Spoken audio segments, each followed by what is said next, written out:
right, welcome back, everybody. Aesop Grim here. This is the continuation of our Learning Stellaris series, where I'm the one learning. And I can't believe it, but you guys probably can. I've had to roll back again. I was up to the year 2551, guys. 2551. And I keep running into the same problem, but I think it's being caused by different reasons. The first time I ran into this problem, which you've already heard about, I believe I told you I've rolled back on this series by this point once before, and that's because it took us a really long time to get droid technology. And I explained to you that this game works on kind of a snowball effect. Whatever you do right, or whatever you RNG into through luck early on, that can propel you forward, that pays huge dividends later on in the late game. The ripple effect is the multiplicative factor is really big, but the converse is also true. Whatever you don't do right, or whatever you have bad luck on when it comes to RNG, like technologies and stuff, can really pull you down. Well, in this event, even though I have said that I want to focus on science, I recognize that as a weak point for me.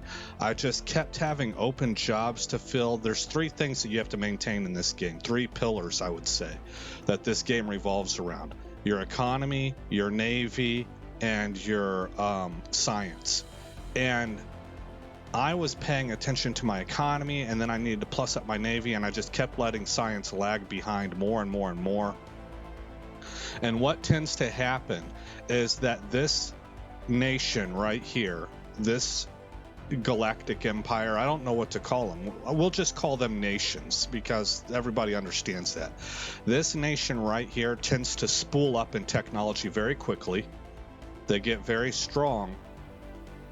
The UNE tends to lag behind that, but they tend to get very large. You can see they're already pretty expansive. Given the opportunity, they'll extend down into these areas, or maybe into this area. But their borders, you can tell their borders are already. Well, I think they stop right here, but they can expand off into this area too. And they spool up a little bit later, but they will end up signing a peace treaty. Not a peace treaty. They will ally with these guys. It consistently happens this way. These two will ally, and they are the number 2 and number 3 greatest powers on this map. Then the UNE will spool up its technology, and both of them will just leap forward hard in both the economy and their military strength as a result of that technology. I think that's how it's working. And they'll start to, what will happen is that as I'm trying to spin up back here, but I'm lagging in tech, unbeknownst to myself, and I'm trying to get populations going, and I'm getting more and more worlds inhabited, and just to stand them up, just to become population centers, it's going to open up like 12 to 15 jobs per planet, and I kind of get caught in that never-ending loop of needing populations to fill jobs and to keep the economy going, because the economy starts to dip and we need more and more consumer goods, et cetera, et cetera, et cetera, more and more resources to keep our empire going, and technology falls behind as a result. So here's what I think I want to do. I have two ways that I can approach this. The way that, I need to start my timer. There we go. The way that I want to do it, the way I want to try first, is I know, of course, that I beat this game, this same map, back in February. And I did it using my conventional strategy of having strong border points and then sitting behind my walls, so to speak, and spooling up like a cyclone in the desert, or a hurricane, and just getting stronger and stronger and stronger. And then I get the Colossus project, and I make the World Cracker, and I don't take people's planets where I have more things to manage. I just blow them up, and that cripples that planet without adding more management for myself. And I begin to take over all of space that way. And all of that happens, well, not well after, but it happens after the endgame crisis, and whatever. Right here is where the stagnant ascendancy is, or whatever they're called, the fallen empire. After knocking those two out, so it's a long spin up time, and then an unstoppable explosion that wipes the galaxy out. And that's the method that I would like to employ. So I'm going to try that first. And one of the things that I'm going to employ here is I don't care if this appeals to me or not. The empire sprawl mechanic here, and the idea of needing, in this kind of culture, needing a large administrative government. And I kind of like this thing, but everything I have ever read has said this is a waste of time if you manage your plants appropriately.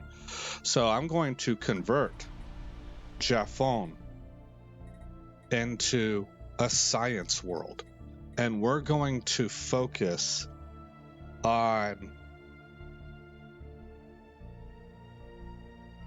a science world where I'm kind of filling in areas for the time being until I get stable elsewhere. And we're going to focus more on going away from this. I think putting any attention to this whatsoever interrupts the juggling act between economy, military, and science. And we're going to really try and keep that science going. That's what I'm going to try and do. Now, if that doesn't work, the second strategy is, because I know that these two, and I kind of hate this because it doesn't translate to new maps, although maybe in concept it does, but it kind of does. But the other idea is to get ultra aggressive. What for me is ultra aggressive, and that's to just go after and eat these empires up. These guys just reduce their ability to, it's kind of like if you get into a fight and you break someone's legs and arms right off the bat, you have eliminated their ability to even conduct warfare. Cripple them early in ways that they will never ever recover from. And that's how most people probably play the game. But I want that to be my fallback strategy, because I like the concept of this other idea. It appeals to me quite a bit. Okay, well, we have unspent trait points. Let's take a look over here.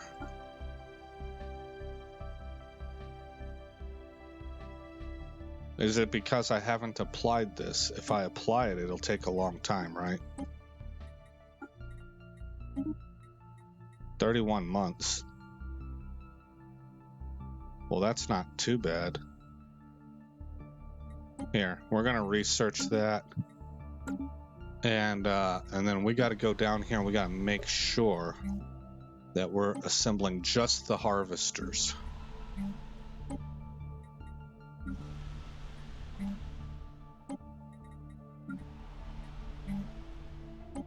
Man, I don't know if I don't think they changed the game, guys. I'm sitting here getting thrown for a loop because I know I dominated this game before, and I keep getting whooped in the end.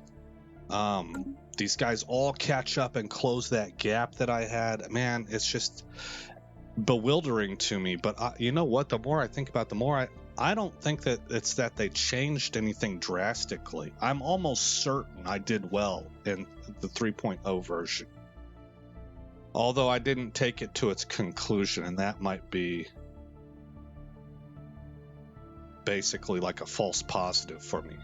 Meaning that I got off to the big jump start that I was expecting, and whenever I saw that, I assumed everything else would work the same as it did back in February, and it might not be. But more likely, I think that this game, every game is a new game. And the random, there's so many factors going on that the randomness of the game really does kind of make everything different. And it's, did you do the best of your ability, and did you get the good luck rolls also? And that's a good thing. That makes this game really, the replay factor is enormous. Okay. We're at 24 and a half minutes. We've been recording longer than that because I got a late start there. Mira Prime is going to be a research world.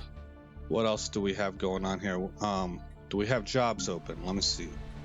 No jobs over here on Unity. We do have everything filled out. I don't want to Oh, it looks like I am moving that to an industrial district. Okay. We've got science up. Eventually, we'll drop this down to one specialty and we can put another science thing up. We'll also need to get a couple housing districts over here to open these up.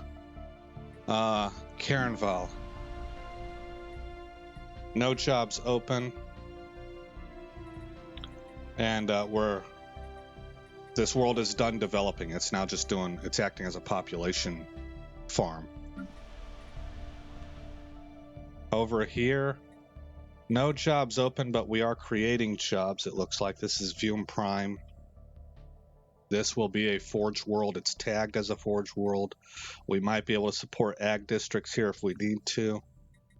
But we don't have any need for that right now, so we can keep the housing open and probably stack.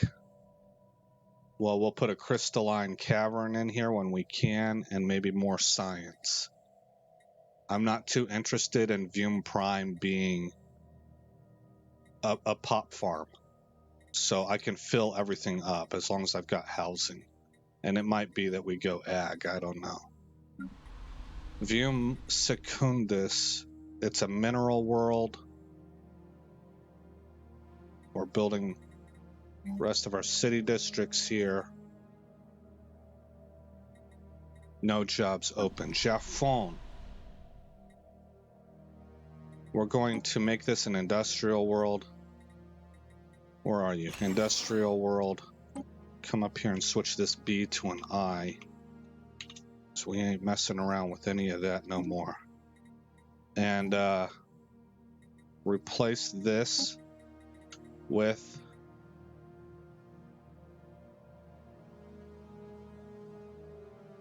a precinct house. Replace this with a hollow theater. Then replace this with science. I was thinking maybe robot assembly, but I don't think so. We're not going to do that.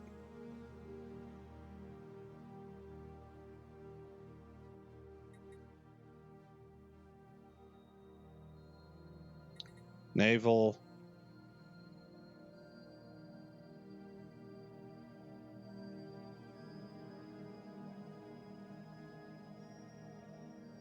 I've heard somebody, I'm sorry, there's a long pause there, I was thinking. I heard somebody say, it might have been Colors Fade Gaming, that it can be very useful, beneficial to put one stronghold on every world.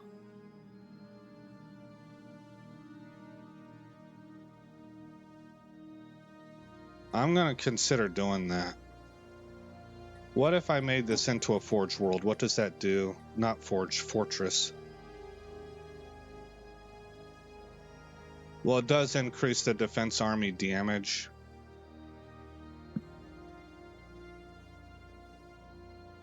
But if I put one fortress on every world, I might only need to have a single dedicated fortress world. And I could use those strategically wherever, if I find them at choke points, like Manakadir, for example.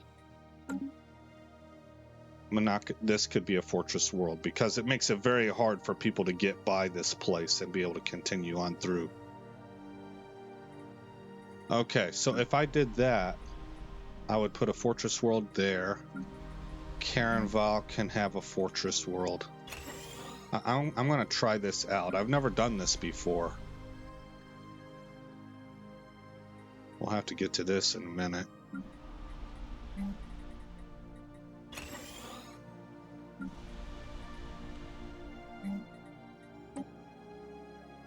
Oh, we're out of minerals. Okay. All right, let's unpause it. Let things move forward.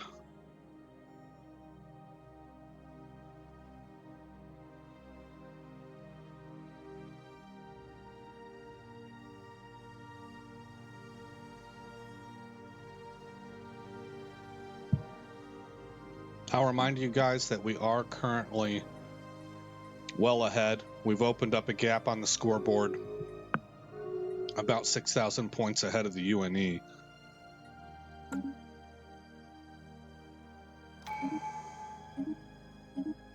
Get off my screen and bring up the thing I'm trying to click. Okay, that's not anything that I'm worried about. We'll go with this. That defragmenter gets used pretty much all game long. Let's see, we need a society person. There is no society person. Commanding, leading research, and what, physics?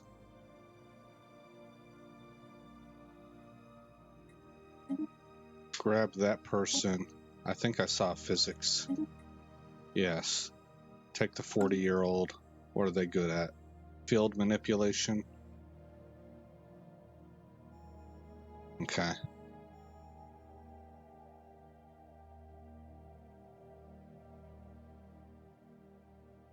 This has been fascinating for me. It's very transparent. I feel kind of mildly embarrassed, I would say. I think that's a little bit silly, but I'm just being honest. I've had so many screw-ups and so many fails, and it's all being publicly displayed.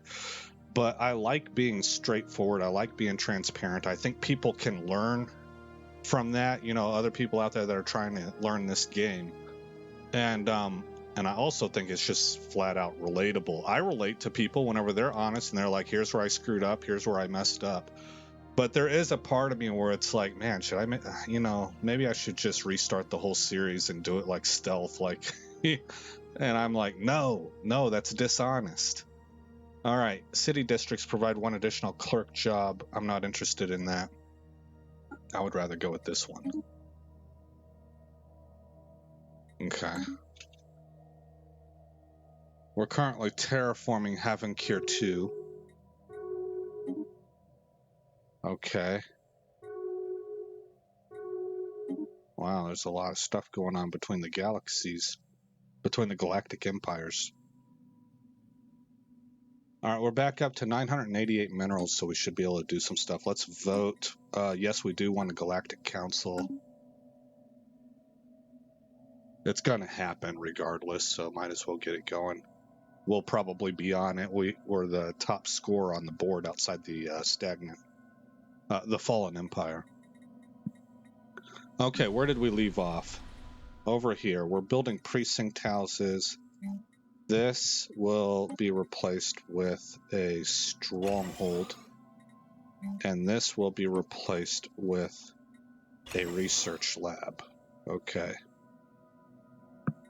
And we'll just kind of stack research labs wherever we can, I think. Mira Prime. Clear blockers. Havenkir 2 is going to be a generator world, I believe. Yeah. Construction complete. Construction complete. Construction complete. Okay, our Bastions are developing. Complete. A couple missile batteries plus disruption field generator. And pause it. A couple missile batteries. Disruption field generator. Couple missile batteries. Disruption field generator. Okay. Up here, do we have people available? We do not. We're spying on these two people. I'm good with that.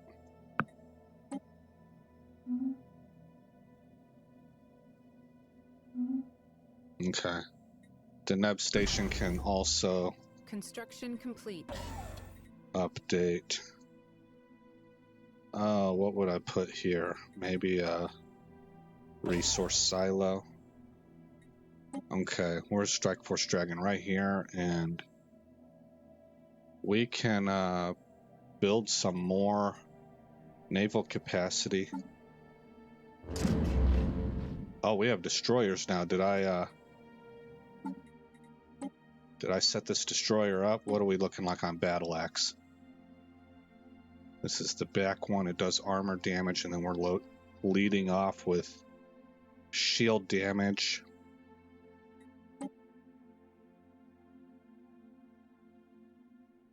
Shield damage up front.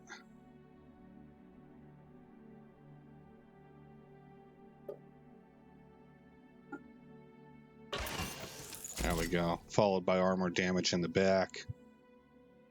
And what we could do is just absolutely strip shields.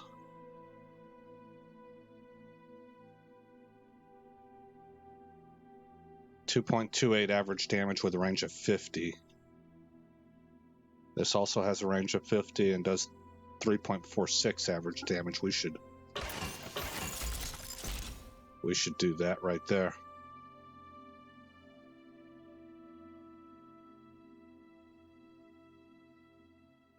Okay. We're still sitting pretty on power, barely. Save that.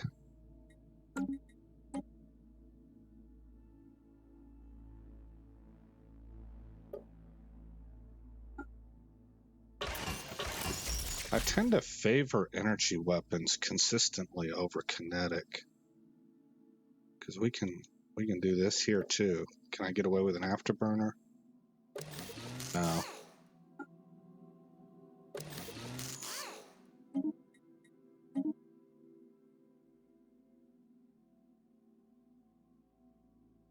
Okay. That's what we're going to run with.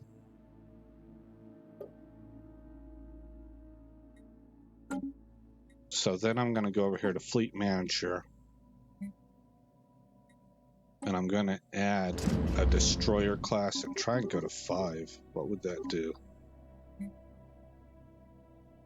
Puts me at 30 of 86. I'm just shy of being able to make 3 fleets of this. But we're building naval fortresses also, so I think we're going to be good to go.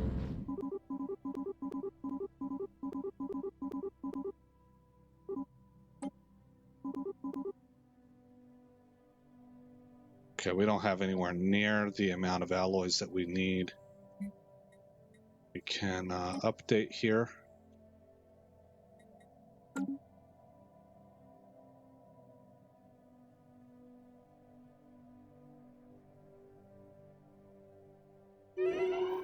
Ships refitted. Action. All right, what are my construction ships up to?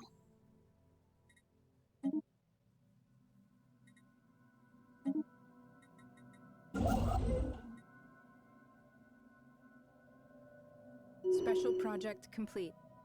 Okay, our robots are updated. And we got all of them, right? Yes, we did.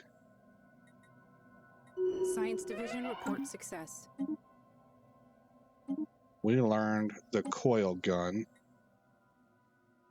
And let's grab Corvette hull points. We need an engineer. Well, there's a genius. That'll work.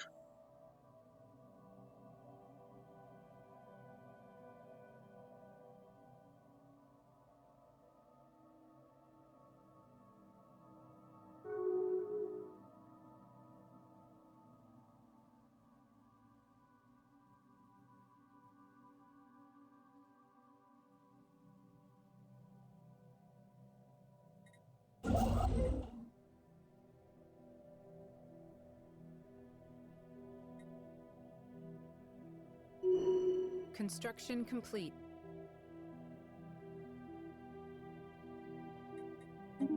Construction complete. Got everything up here already. Construction Okay. complete.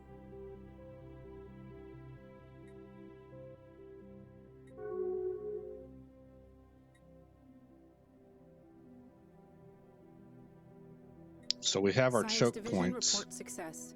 armed up. Entry control points, ECP. Let's grab chemical plants. Well, shields would be nice. I'll go with lowest.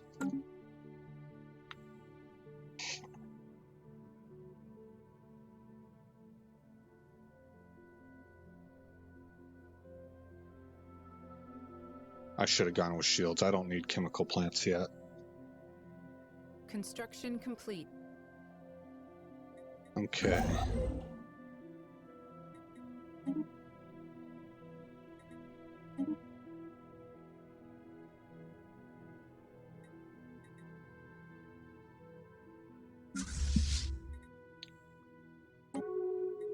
Okay, we can upgrade this one. That's a terrible trait to have. Admiral Lin, how did you make it to your command position? I think I must have gotten into a fight somewhere and she picked up that trait. It's like a PTSD thing. Well, that's probably inaccurate. It's she had a bad experience and she was too hard on herself. And so now she's like Science Division report success. cautious or something. I don't know. I'm not describing it right because that trait's called lethargic. That's just lazy. Let's grab the railgun. Even though I don't tend to go with kinetic weapons. One of these playthroughs, I'm going to need to go with kinetic weapons. In fact, I'm going to do it with this one. I know that I just changed things, guys, and that sounds flipping crazy even to my ears. But the Commonwealth of Man, role-playing wise, kinetic weapons fits them, in my opinion. So we're going to maybe go guns and lasers.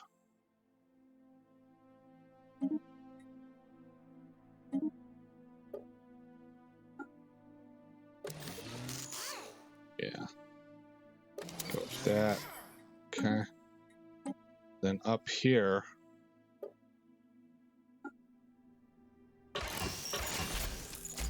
It's not optimal.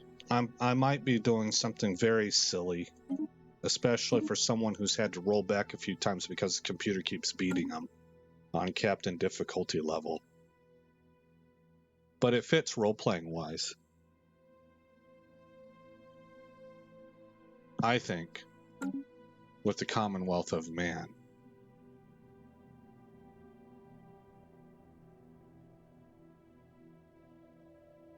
Normally, I like to go plasma. I really like energy siphon combined with plasma, and I think that's awesome. Those two things really complement. They're very synergistic with each other.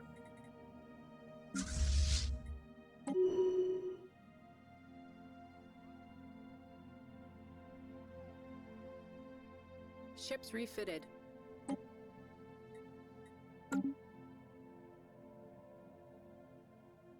But I'll save that for a future playthrough. We're up to 115 on naval capacity.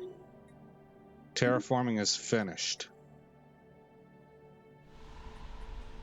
We will now colonize this planet that gets a bonus from energy credits. It also gets a bonus to science, but we're probably not going to take advantage of that.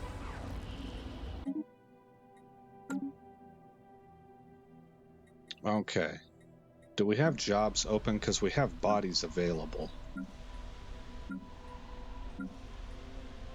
What's happening here?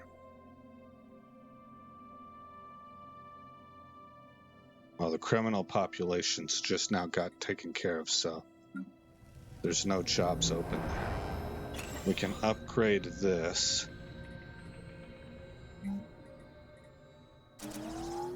Build another couple districts there, city districts.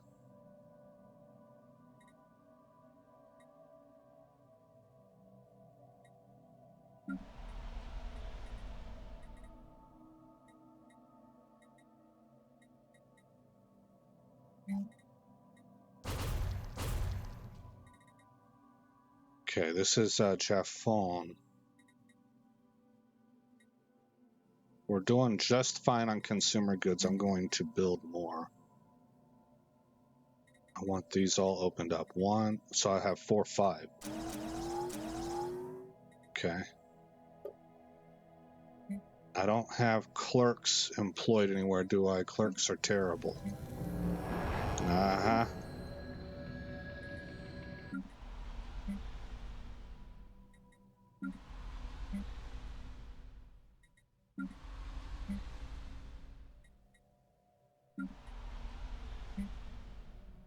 Okay.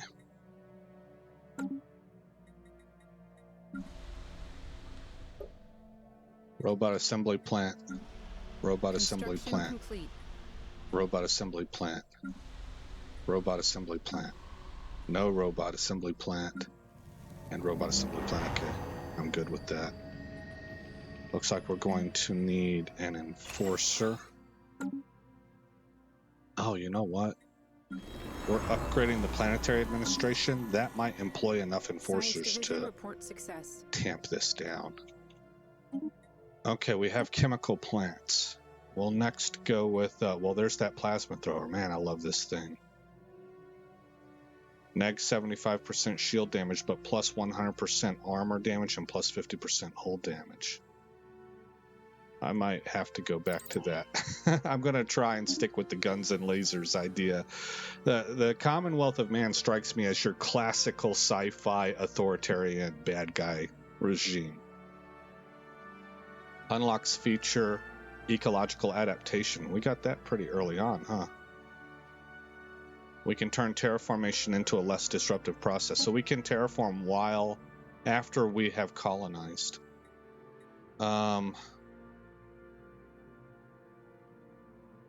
Let's go with admin capacity and unlocking the advanced admin buildings.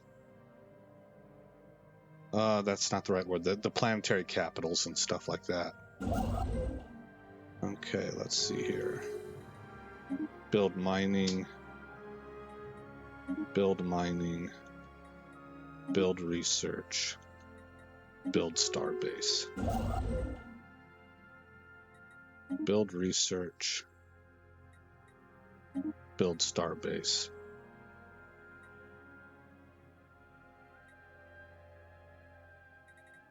Okay, this is updated and is at 2.2K. Let's send them up here. They should be able to handle whatever they run into. That's where she got that trait from. I ran into more than I thought that there was, and she got beat. I think that's where she picked that trait up from. All right, we're sitting here at 949, almost 1,000 alloys. Have made planetfall. We need 3,500 Science Division report success. to build a new fleet. Railgun. All right, let's get the advanced Corvette hulls. You guys just continue on your mission. You have enough fleet power to handle whatever comes at you.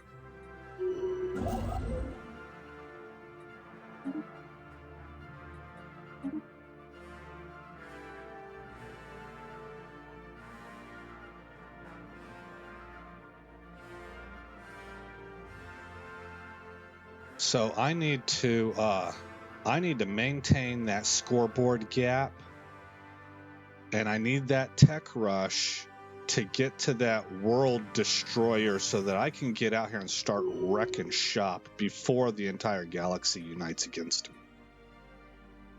And a rough time frame for that is just about very shortly after Endgame Crisis, and Endgame Crisis should be followed almost immediately by knocking out the Stagnant Ascendancy, the Fallen Empire, whatever it is. And then I should begin my sweeping of the galaxy very shortly after that. So I think we're looking at 2,400, 2,450, something like that, to have a rough idea. We oppose the Guardian Angels Act.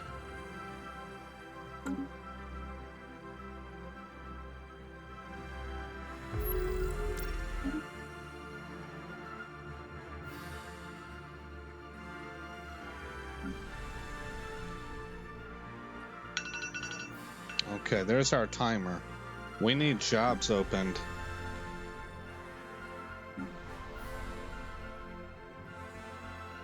This is Fume Prime. Yeah, we could use more alloys. Let's fill out the first row. So 1, 2, 3.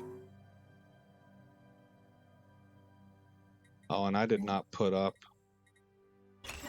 a stronghold here yet. We also could use some Unity buildings. I'll reserve stronghold for later because we got plenty of naval cap, plenty of it. I'll go with the Autocaton Monument. This mining world We can give it, well, it's going to need hollow theaters. And